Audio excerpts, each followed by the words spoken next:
Let's now move on to Harbour Hassle for what is mission number 4 of level 3. Implement your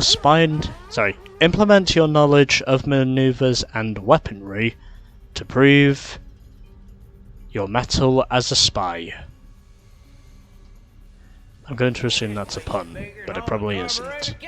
Anyways, so there's one character who I've not used up to this point, and that is Miguel Camino.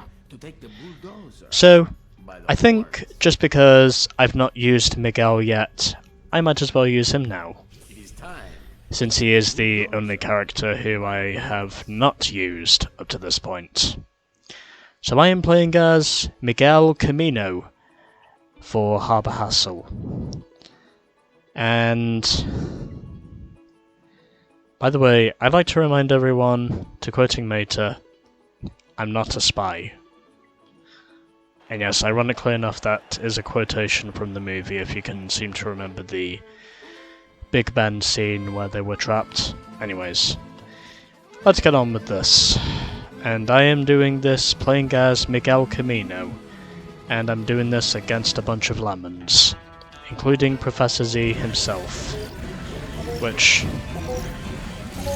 adds to the contingency, considering he does not show up in the fucking WGP races. Or, not many races, I should say. But yeah, I think Professor Z is Mr. Contingency in all of this. Warning. High-level weapon in play. And it looks as though there is going to be a laser just about ready to fire at me, and because I used the super boost just in case, I managed to avoid hitting any further disaster, and thankfully I'm not the target in all of this, even though things are not quite going as well as I want them to. And apparently the spin out technique did not work. Oh well, anyways. Gonna try and see if there is anything else for me to do before someone hits me using the satellite laser. And apparently the name of that item is called a satellite quake, which more or less proves it's a laser beam coming from a range-finding satellite. Or at least I think that's what it is. Oh, Professor Z is up to second. That's actually quite remarkable, seeing he has not been too much of a contender up to this point. But now it looks as though he is clearly proving me wrong. He is clearly proving me wrong, and he is trying to make a name for himself as being one of those contenders. And that was rude.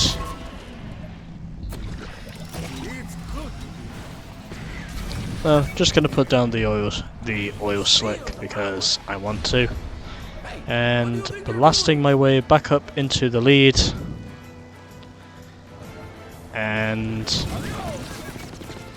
I missed the lemon. Oh well. I still get the oil slick. Professor Z for once is actually a contender in this thing, considering it's one thing he wasn't in the previous races he's competed in. I don't think he was even competing for wins, but apparently right here, right now, he is definitely proving me wrong by doing this, and I am trying to blast away from the field.